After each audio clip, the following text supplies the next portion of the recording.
Quand Donald Trump a fait son discours disant qu'il était prêt à envoyer l'armée américaine au Nigeria pour aller sauver les chrétiens, en effet accusant le Nigeria de ne faire absolument rien sur ce qui concerne les attaques que subissent la plupart de chrétiens dans le Nigeria.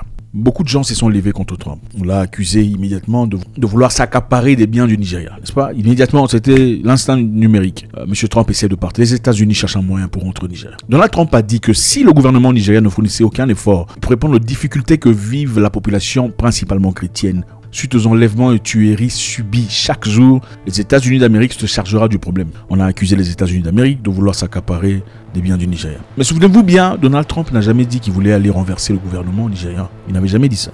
Trump n'a jamais dit qu'il voulait attaquer l'armée nigériane. Trump a dit qu'il voulait aller finir le terrorisme en attaquant les terroristes. Et personne n'a eu le temps de réfléchir ou peut-être trouver des motions selon lesquelles on pourrait peut-être discuter avec les États-Unis ou autres forces sur comment finir ce problème, puisque nous avons clairement difficulté à le faire. On n'a pas exploité cette avenue.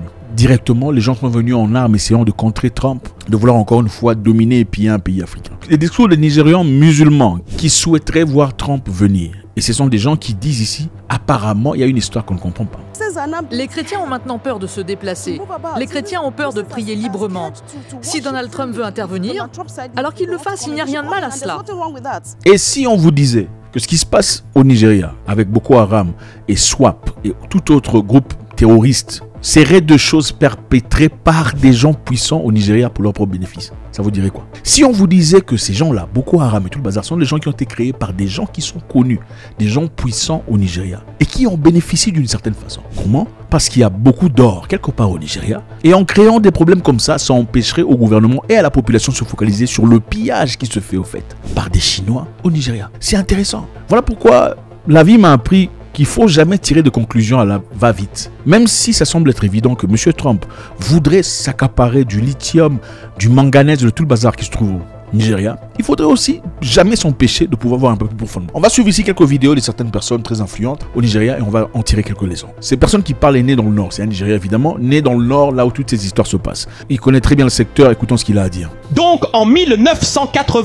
993, à Kaduna, une émeute a éclaté qu'ils appellent l'émeute de Zango Kataf. J'étais un jeune garçon, vrai... Il faut comprendre l'histoire pour comprendre l'histoire, avant de tirer une conclusion, même si vous vous pensez assez outillé. Non, écoutez. Donc en 12 993, à Kaduna, une émeute a éclaté qu'ils appellent l'émeute de Zango Kataf. J'étais un jeune garçon, vraiment très jeune à l'époque, et des dizaines de personnes ont été tuées. Si vous n'étiez pas une personne absolument pratiquante de l'islam musulman, ils étaient tués. Surtout si vous veniez de la partie sud de Kaduna. Les tribus du sud de Kaduna ont été massacrées. Cela s'appelait l'émeute de Zango Kataf. Ensuite, ce qu'ils faisaient, c'était brûler des églises, tuer des chrétiens, et une fois qu'ils avaient fini avec ça, ils s'attaquaient aux entreprises. C'est-à-dire aux entreprises appartenant à des personnes qu'ils considéraient comme mauvaises. Et ils les détruisaient. J'ai grandi en sachant que les chrétiens sont une espèce en danger au Nigeria. En l'an 2000, lors de l'instauration de la charia, des centaines de milliers de personnes ont été tuées à Kaduna. Je me souviens très bien que nous avons dû défendre notre maison contre des gens. Ils avaient amené des garçons peuls et ils ont attaqué notre maison. Ils tirèrent des flèches. Ils lancèrent des pierres sur notre toit. Ils tirèrent des flèches. Même si j'étais musulman à l'époque, même si mon père était musulman à l'époque, mais parce que la majorité des gens dans notre quartier étaient chrétiens, ils étaient prêts à tous nous détruire parce que nous vivions avec des chrétiens. Je me souviens d'une église en particulier à Mando. Pour ceux qui connaissent Mando à Kaduna, appelée la chapelle de la rédemption. Cette église a été détruite. Et donc depuis ce temps-là, à chaque fois qu'il y a le moindre problème au Nigeria, la première cible, ce sont les églises et les chrétiens. Et cela dure depuis longtemps, à tel point que même s'il y a un problème dans un autre pays, les musulmans et les Haoussas du Nigeria se lèvent et commencent à tuer des chrétiens. Combien d'entre vous se souviennent de la crise de Miss Monde en 2002, 2002, quand quelqu'un a jeté une image de Mahomet ou quelque chose en France, loin en France, et ils ont commencé à se battre au Nigeria? Vous me suivez? Les chrétiens sont une cible intense. Maintenant, laissez-moi vous dire, et cette époque a continué. Des dizaines ont été tués, et ils se concentrent sur les régions où il y a un mélange de christianisme et d'islam. Si vous regardez des états, comme l'état de Kaduna, l'état du Plateau, l'état de Nassarawa, l'état de Taraba, l'état de Benue, l'état de Bauchi, l'état de Gombe, l'état de Borno, ce sont des endroits sur lesquels ils se concentrent parce qu'ils ont l'intention d'éliminer chaque chrétien vivant dans cet endroit, toute personne qui est totalement... Parce que j'ai grandi et vécu dans le Nord, j'ai passé 4,20 à 4,25% de ma vie là-bas, donc je comprends cette chose. Plusieurs fois, je ne peux pas oublier de partager que nous avons dû fuir pour sauver nos vies, même si nous étions musulmans, mais nous courions quand même, parce que tant que vous n'êtes pas du groupe ethnique pratiquant ce qu'ils pratiquent, vous êtes une victime, vous pouvez être brûlé vif. Beaucoup d'entre nous ont vu des êtres humains brûlés vifs. comme rôtis comme des ignames. Et cela dure depuis longtemps, le génocide contre la foi chrétienne. Vous êtes avec moi? Il y a de nombreuses années, dans l'état de Kano, un homme a été décapité. Et tout ce qu'il disait, c'est qu'il avait blasphémé. Et devinez qui a mené cela? L'homme appelé Sandus et Labrador était celui qui l'a mené, et ils ont décapité l'homme.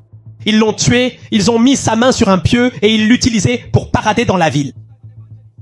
Vous comprenez aussi qu'il y a une femme, une évangéliste Eunice, qui prêchait vers 2016 ou 2018 à Abuja et ils l'ont tuée. Nous ne pouvons pas en parler. Il y a un jeune qu'ils appellent quelque part qui a été tué. J'ai souffert, j'ai étudié à l'église et pendant des années, le peuple de Plateau a été massacré. Des émeutes, des femmes enceintes, à chaque fois. Dans le monde, à chaque fois qu'il se passe quelque chose, les prochaines victimes sont les chrétiens. Et c'est malheureux que toutes ces années, le gouvernement n'ait rien pu faire à ce sujet. Mais l'agenda est profond, cela m'a touché ce matin. Pourquoi, Messi? Parce que je ne veux pas que nous soyons un peuple ignorant. Si nous sommes ignorants, nous ne contrôlons pas le récit. Et laissez-moi vous dire cette vérité. Dieu ne viendra pas se battre pour vous. Enlevez cette idée de votre esprit. Si les chrétiens ne se lèvent pas pour prier à partir de demain, Dieu ne viendra pas se battre pour vous. Vous me suivez? Maintenant, en 2009, ce qui a commencé à cause d'une faction. C'était un mouvement politique qu'ils ont créé comme des hommes de main politiques pour semer la confusion dans le gouvernement de Goodluck Jonathan et pour pouvoir, vous savez, détruire toute opposition en commençant par l'état de Borno sous la surveillance d'un homme appelé Kashim Shettima qui est maintenant le vice-président du Nigeria, Kashim Shettima, et l'autre homme, Ali. Ce sont eux qui ont lancé cette affaire comme des hommes de main politique pour pouvoir s'opposer à leurs adversaires. Mais après un certain temps, l'idéologie a grandi et ils ont commencé à détruire. Maintenant, c'est devenu un problème et ils ont commencé à l'utiliser pour détruire des attentats ici et là en 2009-2010.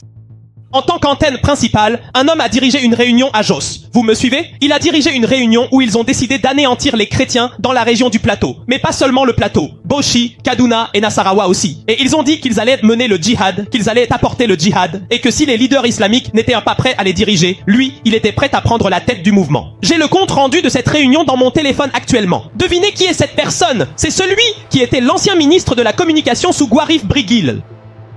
Et à plusieurs reprises, ce sont des personnes qui sympathisent avec les terroristes. Et c'est pourquoi l'armée nigériane n'a pas pu gagner la guerre contre le terrorisme. Parce que les terroristes ont infiltré les rangs nigérians, les rangs de l'armée, donc ils ne peuvent pas gagner la guerre. Ils ont dit qu'Oussama Ben Laden était un meilleur musulman qu'eux. C'était triste quand Oussama Ben Laden a été tué. Et ils l'ont dit à plusieurs reprises que Boko Haram ne devrait pas être tué. Ils ont dit qu'ils sont des frères musulmans. Comment peut-on gagner une guerre contre le terrorisme alors qu'il y a des personnes haut placées dans le gouvernement qui sont sympathisantes du terrorisme? Comment gagne-t-on une guerre? Maintenant, il y a 4 catégories d'insécurité ou de personnes qui sont constamment secrètes. Numéro 1, vous avez les pogroms. Numéro 2, vous avez les bandits. Numéro 3, vous avez les éleveurs Peul. Pour vous montrer à quel point ils sont connectés, beaucoup de gens ne savent pas que les pogroms et les éleveurs Peul ont une seule mission. La mission est simple, islamiser le Nigeria. Ils viennent dans un territoire profondément dominé, tuent tout le monde, occupent vos terres, vont chercher une communauté, les investissements Peul. Avez-vous remarqué que les Peul de l'hôpital, ils n'enlèvent pas, ils tuent. Il est rare de trouver un endroit où l'on dit que c'est un investissement Peul. Non, quand ils viennent, ils tuent. Comment tuent-ils? Ils tuent avec des armes à feu. Vous devez vous demander comment les éleveurs Peul obtiennent des AK-47. Savez-vous combien coûte un AK-47? Un AK-47 coûte plus de 1000 et quelques dollars. Où un éleveur Peul pourrait-il obtenir de quoi s'en procurer un? Vous me suivez? Et maintenant, vous savez qu'il y a des gens qui financent ce mouvement. Ensuite, les pogroms et les Peul, ils vont dans les zones à majorité chrétienne. Vous comprenez que lorsque ce terrorisme a commencé au Nigeria, les seules personnes tuées étaient des chrétiens et des églises. Vous n'entendrez pas qu'ils s'en prennent à d'autres, ce sont les chrétiens et les églises. Je me souviens qu'à Kaduna, à l'époque, les églises ont commencé à chercher des agents de sécurité pour protéger leurs églises à chaque jour de service. Sinon, vous pouviez être à l'église et le lendemain, boum, tout le monde meurt. Et les églises qui n'avaient pas d'argent pour engager des soldats ont commencé à utiliser certains de leurs membres. J'étais membre de l'équipe de sécurité dans mon église, à Deeper Life, à Kaduna, en 2010, parce que nous ne restions pas dans l'église. Une fois arrivés à l'église le matin, nous restions dehors à patrouiller, parce que n'importe qui pouvait venir déposer quelque chose. Donc, quand Spoko, le mouvement de la maison des musulmans a commencé. La majorité des musulmans étaient contents. Je connais des gens qui fêtèrent cela.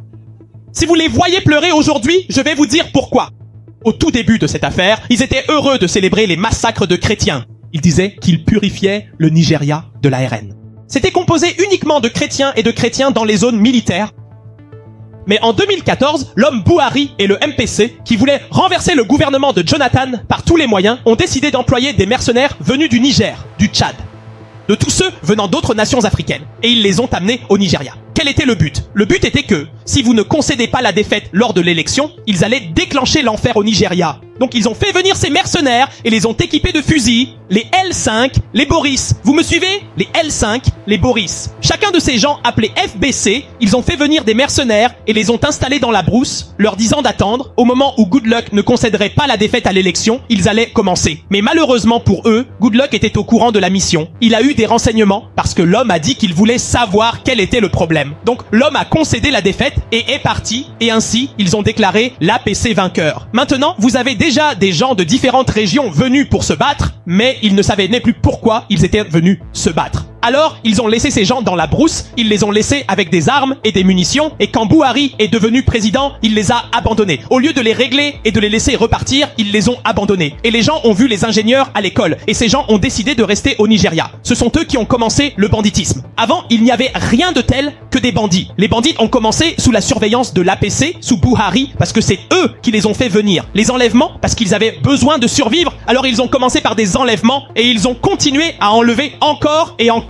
Avec le temps, maintenant, vous comprenez qu'il y a certaines parties de cette nation où il y a des ressources minérales. Ne soyez pas ignorants. Suivez-moi. Ne soyez pas ignorants. Ne vivez pas dans une nation sans comprendre ce qui s'y passe. Maintenant, il y a des régions du Nigeria où il y a de bonnes ressources. Et c'est là que se trouve la grande division illégale orchestrée par les élites, les généraux de l'armée, les seuls gardiens, les personnes qui sont littéralement à la tête du Nord. Ils exploitaient ces ressources et l'argent n'allait pas dans le compte du gouvernement fédéral. Ce qu'ils font, c'est qu'ils emploient les services de ces bandits pour créer deux choses. Premièrement, pour créer une diversion. Donc, quand vous allez à Zamfara, c'est pour cela que vous entendez dire qu'il y a des tueries là-bas maintenant, c'est à cause de la mine d'or illégale. Il y a de l'or à Zamfara qu'ils exploitent. Et donc, dans ce pays, déjà dans la brousse, certaines personnes collaborent avec eux, s'associent avec eux et leur disent de rester discrets. Préparez-vous à la confusion. Préparez-vous au chaos. Lorsque vous continuez à créer le chaos, l'État nigérian et le peuple du Nigeria ne pourront pas se concentrer sur l'argent illégal. Ils seront préoccupés par l'insécurité. Ainsi, l'insécurité est créée comme un moyen de diversion. Je crois que c'est un moyen de détourner l'attention de l'armée et de la population nigériane pour les empêcher de se concentrer sur l'exploitation minière illégale des ressources et sur toute partie des ressources non virtuelles que vous trouvez, c'est la sécurité. Récemment, cela a commencé au Kwara, car ils ont découvert qu'il y a aussi une grande quantité de lithium au Kwara et ils l'exploitent. Ils s'associent donc avec les Chinois, car les personnes qui organisent cette exploitation minière illégale, ce sont les Chinois. Ils se sont associés avec les Chinois et pour pouvoir résoudre cela, les adjoints sont devenus les hommes de sécurité des Chinois et d'autres personnes pour les protéger, afin que, pendant qu'ils exploitent les mines, ils puissent commencer à semer le chaos. Car pendant que des gens exploitent les mines et causent le chaos, personne ne pourra se concentrer sur ce que font les Chinois et sur cet argent illégal. Chaque jour, je vous le dis, ils exploitent ces endroits et ils transportent le minerai vers un éléphant dans la brousse pour ensuite l'exporter hors du Nigeria. Ils gagnent des milliards de dollars avec cela chaque jour, pendant que des gens se font tuer. C'est pourquoi, ici, les musulmans disent qu'on tue aussi des musulmans. Ce que vous avez, c'est tout ce corps créé. L'administration du niveau APC a créé le banditisme. Ils ont créé ce qui est affecté maintenant. Car les gens qu'ils ont amenés pour tuer en 2015 n'ont pas réussi, parce que Good Luck leur a vraiment transmis le pouvoir, et maintenant ces gens sont devenus des chiens, ils sont devenus des outils utilisés par des hommes qui s'en servent pour sécuriser leur mine d'or illégale. C'est pourquoi vous entendez dire qu'il y a maintenant une persécution chrétienne, un génocide qui existe depuis longtemps. Vous constatez donc que l'autre partie, les musulmans, continuent d'aller tuer dans toutes ces régions, et les chrétiens et les églises sont restés silencieux trop longtemps. Ce mal a prévalu au Nigeria parce que les hommes justes sont restés trop silencieux. Si nous voulons un jour vaincre l'insécurité au Nigeria, le Nigeria doit faire deux choses. Le Nigeria doit faire la première chose. La charia doit être abolie au Nigeria, car ce n'est pas un État islamique. Pourquoi le Nigeria soutiendrait-il la charia ? La loi les a guidés car c'est la charia. Ils pensent que si quelqu'un mérite la mort pour avoir parlé contre Dieu, puis-je avoir quelqu'un qui est Jésus et le tuer parce qu'il a insulté Jésus? Mais certains pensent que parler contre Mahomet mérite la mort. Comment pouvez-vous vivre dans un pays avec quelqu'un qui a ce genre de mentalité? L'armée est devenue complice. Ils sont compromis. L'armée nigériane ne peut pas gagner cette guerre. Dans 20 ans à partir d'aujourd'hui, je vous le dis, dans 20 ans à partir d'aujourd'hui, cette tâche d'insécurité ne disparaîtra pas parce qu'il y a des gens qui en profitent, qui en bénéficient et qui en tirent avantage. Si le Nigeria veut gagner la guerre, il doit s'allier à l'Amérique. Mais certains à Kano ont manifesté hier contre l'arrivée américaine. Parce qu'ils croient ce qu'on leur a dit, c'est que l'Amérique vient pour tuer des musulmans. Et l'homme a dit qu'il voulait venir tuer des terroristes. Mais il manifeste. Toute personne qui négocie, des gens comme Ahmed Koumi, Sheikh Koumi, devraient être enfermés.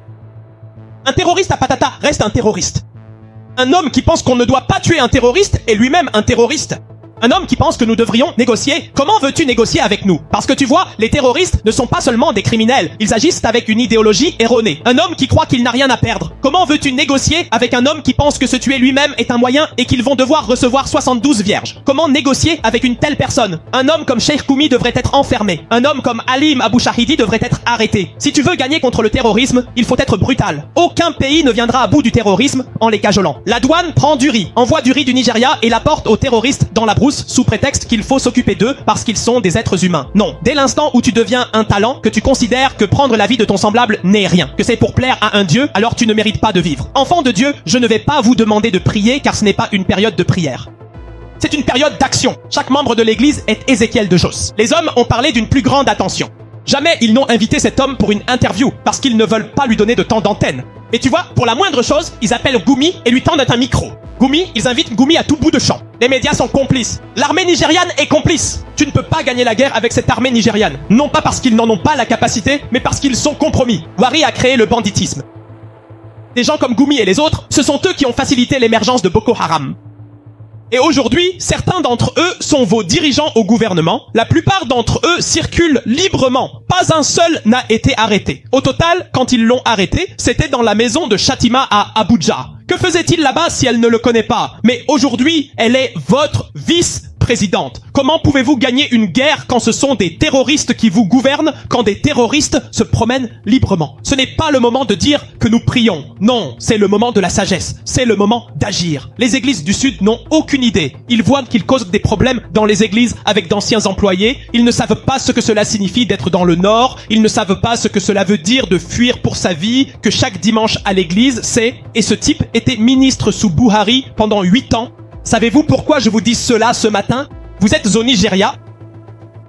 Si vous n'êtes pas conscient de ce qui se passe autour de vous, dans peu de temps, un jour, votre malheur vous tombera dessus. Vous ne saurez même pas comment. Vous êtes avec moi? Le banditisme qui les détruit dans le Nord a été créé par les gens que Buhari a fait venir. Des mercenaires, pour détruire le Nigeria en 2015 au cas où il ne gagnerait pas. Malheureusement, il a gagné et ces personnes se sont retrouvées sans combat, alors elles ont commencé à utiliser les armes qu'on leur avait fournies. Ces types ont détourné des armes d'occasion. Ils déplacent de l'argent en dollars de façon démagogique. D'où pensez-vous qu'ils l'obtiennent? Vous croyez que ça vient de la vente de vaches? Non. La Bible dit, veillez et priez. Nous avons prié, mais c'est maintenant le moment de faire quoi? De veiller. Ensuite, on va suivre cette personne, très intéressant, c'est un Fulani. Fulani sont les Peuls, qui sont propagés, repartis un peu partout dans la sous-région, le Nigeria. Ils sont pas seulement au Nigeria, il y en a aussi au Burkina Faso et partout ailleurs. Évidemment, chacun a ses comportements, mais bon, voilà. Alors, ce monsieur est un Fulani, un musulman, évidemment, qui a des choses intéressantes à dire. Suivant. Si nous regardons attentivement ce qui se passe actuellement dans l'état du plateau, ce qui se passe également dans l'état de Benue, le Taraba et d'autres régions similaires, on peut se demander pourquoi les communautés chrétiennes ou certains chrétiens décident-ils de faire appel aux États-Unis d'Amérique? C'est parce qu'ils savent, avec conviction, qu'ils ont raison. Et il est possible que l'implication du président Trump puisse véritablement aider dans cette situation. Même nous, les musulmans, qui ne sommes absolument pas des terroristes et qui sommes clairement opposés à ce plan Yashman et à ce qu'il faisait, il est possible que nous en tirions profit à l'avenir. Car il faut rappeler que nous sommes en réalité les principales cibles des terroristes. Mais nous continuons à montrer que ces terroristes restent, d'une certaine façon, nos frères humains. C'est ce que la plupart des chefs religieux et des érudits islamiques affirment et répètent régulièrement. Ici, dans le nord du Nigeria, une région marquée par de nombreux défis et une insécurité persistante, les habitants affirment dans leurs mosquées que ce qu'ils disent est la vérité, une vérité qui reflète la réalité difficile à laquelle ils sont confrontés chaque jour. Même le gouvernement fédéral, qui a la responsabilité de protéger la population et d'assurer la sécurité sur tout le territoire, n'a, jusqu'à aujourd'hui, ni fixé d'objectifs précis, ni mis en place de plans concrets pour combattre ces nombreux hommes qui menacent la paix. L'action que le président Trump entreprend dans ce contexte est considérée ici comme une grande action, une initiative importante qui suscite l'espoir d'un changement positif pour la sécurité des habitants. C'est la plus grande action jamais entreprise contre le terrorisme. Aujourd'hui, c'est comme si des hommes sanguinaires entraient dans votre ferme. Quand vous leur demandez « Hé, pourquoi êtes-vous entré dans ma ferme ?» Leur réponse est de s'armer avec des armes, des couteaux ou même des AK-47, puis ils vous attaquent et vous tuent sur votre propre propriété. Voilà ce qu'ils faisaient. C'est ça précisément le problème. Donc ce que disent les chrétiens, c'est qu'il y a effectivement un véritable génocide chrétien. Beaucoup de chrétiens ont été tués. Par ces hommes sanguinaires, j'accueille les États-Unis d'Amérique au Nigeria si leur objectif est réellement d'éliminer ces groupes terroristes, car le gouvernement nigérian n'est pas prêt à le faire. Voilà la réalité de ce qui se passe actuellement. Personne n'a plus de droit dans ce pays que les gens de Pliny. Je ne sais pas vraiment pourquoi. Je suis de leur sang. Mais ce qui se passe n'a absolument rien à voir avec la religion. L'islam n'a rien à voir uniquement avec les Pliny Huxman. N'importe quel groupe terroriste, quel qu'il soit, ils vont simplement se réclamer de l'islam, sans revendiquer, sans que cela ait un véritable fondement. Pour salir le nom de l'islam, pour salir le nom du saint prophète, certains individus cherchent à répandre de fausses idées et à ternir l'image de cette religion. Ils ne savent même pas prier correctement. Ils ne respectent pas les pratiques fondamentales comme le jeûne, mais ils affirment tout de même qu'ils accomplissent leurs prières. Ils se présentent comme des musulmans, mais leurs actions ne reflètent pas les véritables valeurs de l'islam. Pour ma part, je tiens à préciser que je ne suis pas opposé au président Trump. Ce que je dis ici, c'est la vérité telle que je la comprends. J'aimerais également adresser un conseil aux États-Unis. Il est essentiel de chercher à comprendre la véritable nature de l'islam et de ne pas se laisser influencer par ceux qui déforment ses principes. Vous devez enquêter de manière vraiment approfondie. Il y a des politiciens dans le Nord, des politiciens qui étaient étroitement liés et connectés à ces groupes terroristes. Ils leur sont véritablement utiles. Ils le sont de bien des façons différentes, de très nombreuses façons. Nous les voyons souvent ensemble. Ils négociaient, ils discutaient longuement. Personne ne vous accueillera à la maison du gouvernement. Mais vous verrez en réalité un gouvernement accueillir un groupe terroriste à la maison du gouvernement. Et après 3 jours, ils commenceront à attaquer chaque village, tuant des innocents. Pourquoi ? Nous devons absolument nous lever et dire la vérité sur ce qui se passe. Ils savent qu'ils ont raison. En tant que musulmans, nous ne connaissons pas vraiment nos droits. Si nous connaissions véritablement nos droits, nous serions les tout premiers à nous lever contre ces personnes et à lancer un appel partout dans le monde pour demander de l'aide. Alors, laissez-les le faire. Ils ont le droit légitime de le faire. C'est à nous de le faire aussi. Nous ne l'avons pas fait. Beaucoup d'entre nous regardent simplement comme le bourreau leurs propres frères musulmans, sans rien faire. Ils ne l'étaient pas. Non, c'est bien la réalité. Vous pouvez m'assassiner si vous le souhaitez. Vous pouvez faire absolument tout ce que vous voulez. Vous n'arrêterez jamais cela. Jamais. Car c'est votre mentalité. Regardez des terroristes qui versent le sang humain comme des moustiques. Si vous continuez à les considérer comme vos propres frères, l'islam ne connaîtra jamais la paix. C'est la vérité. C'est la seule vérité. À mon époque, le pape Boko Haram a commencé à tuer tout le monde lorsqu'ils ont commencé à bombarder les églises. La plupart d'entre nous étaient contents de ce qu'ils faisaient. Ils détruisaient les églises chrétiennes. Nous disions oui, ils ont bien fait. Après avoir fini avec les églises, ils se sont tournés vers les mosquées, tuant des milliers et des milliers de personnes.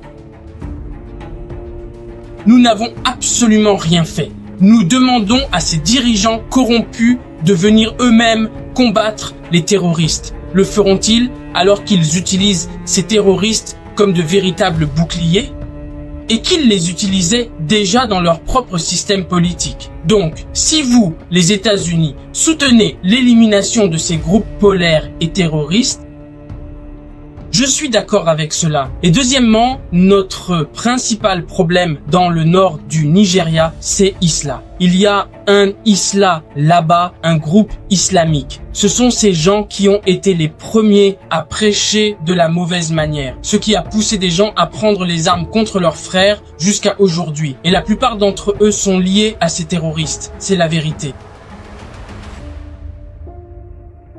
Avant la création du mouvement Izala, les chrétiens et les musulmans du nord du Nigeria entretenaient une relation qui était véritablement semblable à celle de frères jumeaux.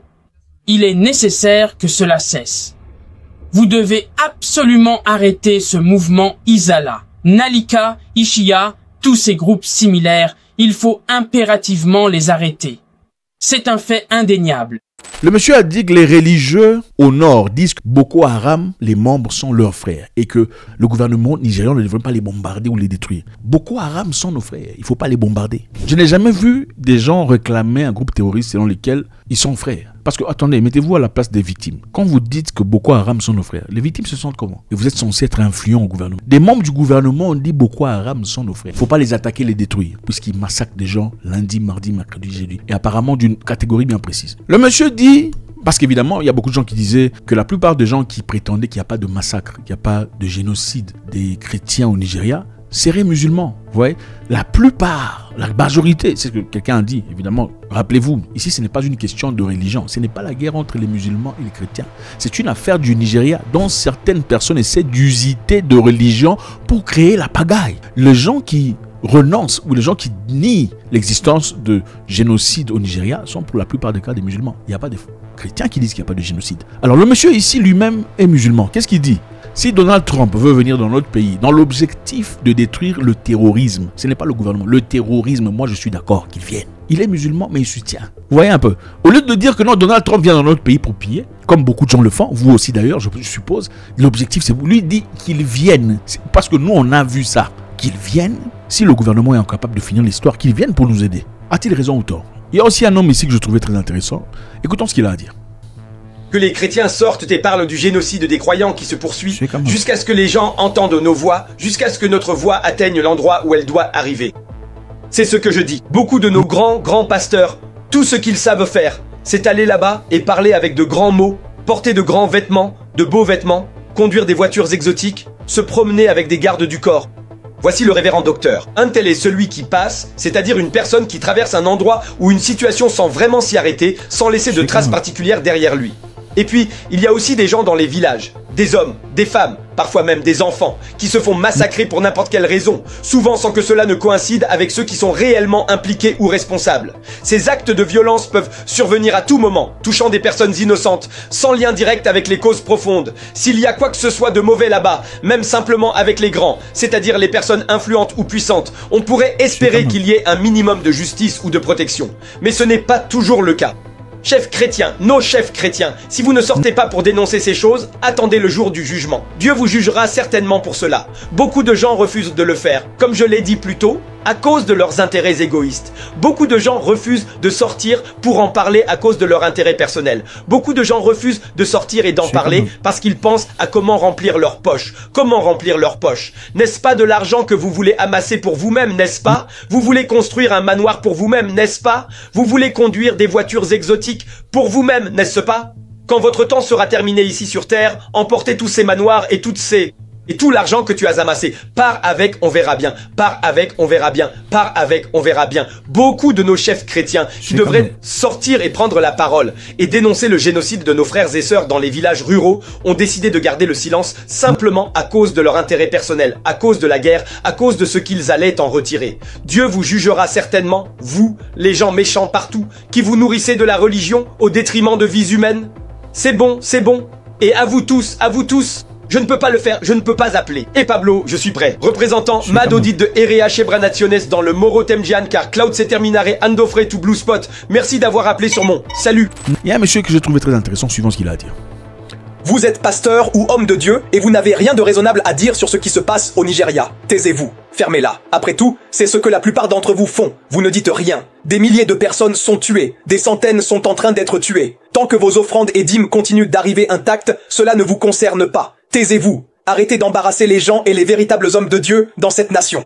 Taisez-vous. Des gens sont tués, des vies sont détruites chaque jour, et aucun d'entre vous ne dit rien, vous ne dites rien, vous ne dites même pas un mot, cela ne vous préoccupe même pas. Et quand des personnes qui parlent sincèrement pour la cause du peuple s'expriment, vous sortez et commencez à propager de la propagande. Taisez-vous. Beaucoup d'entre vous sont sectaires, allez vérifier, beaucoup d'entre vous sont sectaires, le sectarisme vous a rongé. Et le plus agaçant, c'est que vous venez dire « Dieu m'a parlé, Dieu m'a parlé, Dieu t'a parlé », que Trump, le président Trump, veut venir et dire qu'un ingénieur, parce qu'il veut prendre les ressources en Angleterre, il veut prendre votre argent, votre or et tout ce qui vous appartient. C'est ça que Dieu vous a dit, n'est-ce pas? Vous êtes malhonnête. Je ne parle pas de justice pour m'opposer à la méchanceté, mais pas en ces temps-ci, tais-toi. Qu'est-ce que nous faisons à notre nation en service? Quand Dieu dira que vous ne savez pas combien d'années les gens ont prié, tous les meurtres, le génocide, tu sors en tant qu'homme de la nation contre la foi chrétienne, alors que nous ne pouvons pas qu'une entité sorte et dise qu'il n'y a pas de génocide. Mettons le génocide de côté, oublions le génocide, alors que nous ne pouvons pas, alors tais-toi.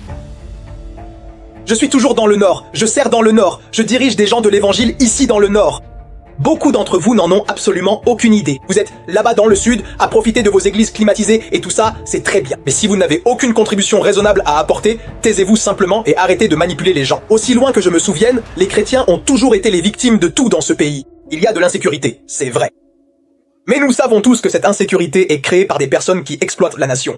Ils s'associent avec la Chine pour exploiter les ressources et les emmener à l'étranger, les retirer de cette nation et ils arment ces bandits pour se protéger eux-mêmes.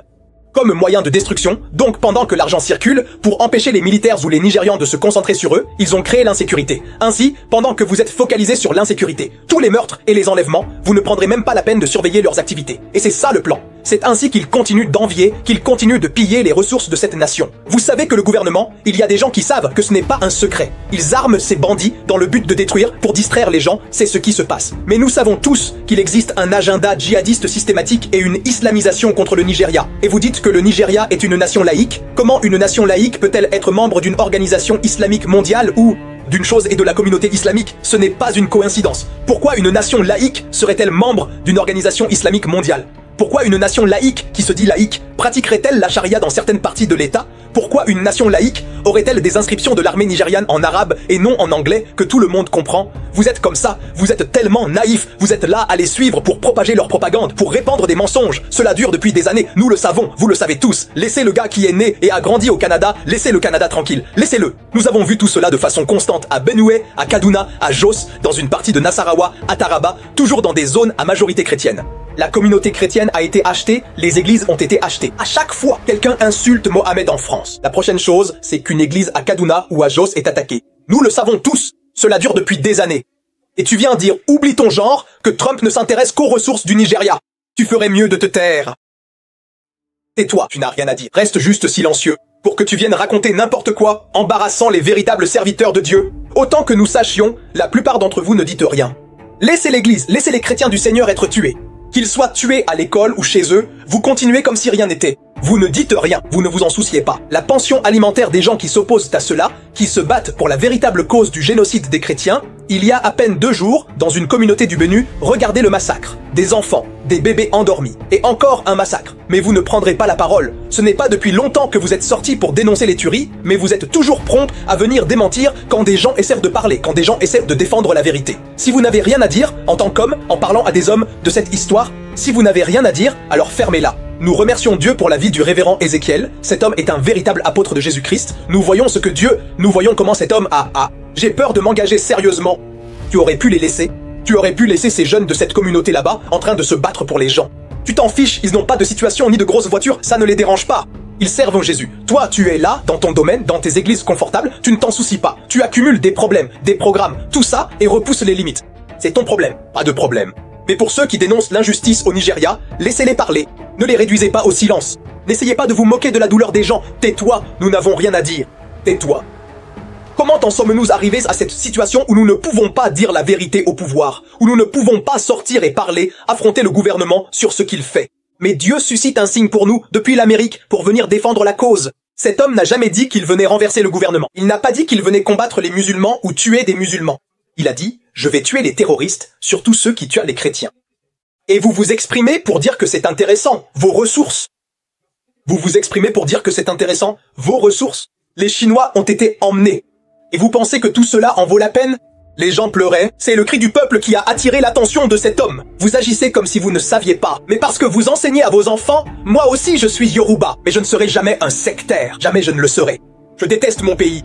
Je déteste mon pays. C'est ma personne, c'est ma tribu. Parce que la plupart d'entre vous bénéficient directement de la corruption de ce gouvernement. Quand l'homme de Dieu n'a pas ce qu'il faut dire, taisez-vous. Fermez-la. Ne vous moquez pas de la douleur des gens. Ne ridiculisez pas ceux qui prennent la parole. Ne dites pas qu'il n'y a pas de génocide. Je comprends que vous vouliez la colère de Dieu sur vous. Nous qui parlons, nous ne parlerons plus. Nous remercions Dieu pour la vie du prophète Eboubak. Nous remercions Dieu pour la vie du docteur Paul. Nous remercions Dieu pour la vie du révérend Ézéchiel. Révérend Ézéchiel, ignorez-vous qu'il a été injuste? Nous remercions Dieu pour ces personnes. Vous qui ne le parlez pas correctement, si vous n'avez rien de sensé à dire, ne venez pas vous moquer. Certains affirment qu'il n'y a pas de génocide. Je suis et je ne me tairai plus jamais. Parce que pendant que vous gardez le silence, pendant que vous essayez de vous cacher sous la protection du gouvernement, ou d'accorder des faveurs à des gens comme Goumi, des gens comme le cher Goumi, supplient les terroristes. Non, ne les tuez pas. Ne leur tirez pas dessus. Ne les bombardez pas. Accordez-leur l'amnistie. Négociez avec eux. Quel pays dans le monde négocie avec les terroristes? Mais pourquoi les chefs religieux islamiques se battent-ils? Nous avons vu, j'ai un document ici. Un compte rendu, c'est-à-dire un rapport détaillé et structuré, le compte rendu d'une réunion qui s'est tenue vers l'année 2010, à une période où les participants réfléchissaient à la meilleure façon de planifier stratégiquement leurs actions futures. Parmi les personnes présentes à cette réunion importante figurait Ido Osuira, qui a pris part activement aux discussions, ainsi que Mabi Koukié, dont les interventions ont été notées avec attention. Nakulis Tito, cet analyste politique reconnu, était également présent. Alors il dit qu'il y a un pasteur qui aurait dit à la télévision que Dieu lui a parlé. Dieu lui a donné un message disant que Trump venait voler. Que lui, il a écouté la voix de Dieu pendant qu'il s'est réveillé le matin et brossé ses dents. Dieu lui a dit, Trump est en train de venir voler. Voilà pourquoi il a fait la vidéo. Alors le monsieur dit, non, faut arrêter de dire aux gens que Dieu, tu as dit à la machin que Trump était en train de venir. Si tu n'as pas le courage de dénoncer, faut te taire. En 2014, le parti d'opposition nigérian, alors l'APC, était à la Maison Blanche pour demander la même aide concernant le génocide des chrétiens suite à l'affaire des filles de Chibok. Ceci est établi. La deuxième chose, c'est que tout récemment encore, nous avons acquis pour 346 millions de dollars d'armement auprès des États-Unis. Et nous essayons d'envoyer notre personnel militaire s'entraîner dans le cadre des relations diplomatiques entre le Nigeria et les États-Unis. Et les États-Unis ont été constamment, en plus d'autres partenaires, cités comme des pays soutenant nos efforts pour éradiquer le terrorisme. Et n'oubliez pas qu'il existe une convention des Nations Unies sur la lutte contre le terrorisme qui donne aux États-Unis le pouvoir de devenir le principal acteur ou point focal mondial dans la lutte contre le terrorisme. Et partout où le mot terrorisme a été défini dans une zone donnée, cela signifie que les États-Unis ont le droit de protéger ce qu'ils appellent la responsabilité de protéger ou R2P. Ils ont le droit d'invoquer ce principe de responsabilité de protéger pour entrer dans ce pays et détruire ce terrorisme. Donc, ce que nous devons montrer dans notre cas au Nigeria, c'est notre engagement et notre volonté de collaborer pour éliminer la menace terroriste. Il ne s'agit pas de rejeter une main tendue pour nous aider, puis de proposer une motion. Nous pouvons négocier avec eux, leur demander de fournir les armes de façon responsable, discuter et reconnaître que ce génocide a lieu. Oui, il parle de génocide des chrétiens. Maintenant, nous pouvons expliquer que ce n'est pas seulement un génocide. Ni seulement les chrétiens, les musulmans aussi sont touchés. Êtes-vous d'accord ? Avec la catégorisation selon laquelle il s'agit d'un génocide? En fait, quand je regarde les dégâts, quand on considère le nombre total de personnes qui ont été tuées au fil du temps au Nigeria et qu'elles sont tuées... Alors il y a aussi ce monsieur très intéressant évidemment. Vous voyez, ce n'est pas religieux. Il y a des chrétiens et des musulmans qui sont en train de pointer du doigt ces histoires, disant que c'est complètement incohérent. Le gouvernement est au courant de ce qui se passe. Il y a des gens au gouvernement qui comprennent exactement ce qui se passe. En fait, cette histoire est créée de toutes pièces pour créer le chaos qui profite à certaines personnes. Il y a des endroits au Nigeria où il y a beaucoup de minéraux qui sont exploités par des Chinois en coopération avec des Nigérians. Alors, ils ne veulent pas que la population ou le gouvernement, là où on n'est pas informé, évidemment, d'ouvrir les yeux sur ce qui se passe sur terrain. Pourquoi? Parce que quand vous êtes préoccupé par Boko Haram et SWAP et tout le reste, vous ne regardez pas exactement ce qui se passe à rien. Est-ce que vous saviez que le côté de Boko Haram, il y a des minéraux et qu'il y avait des minéraux qui sortaient? Il y a des petits porteurs qui atterrissent dans les forêts. Ah oui, et ça part. Mais comment ça se fait que les gens dans les mines ne sont jamais tués? Les Chinois qui sont là-bas ne sont jamais tués.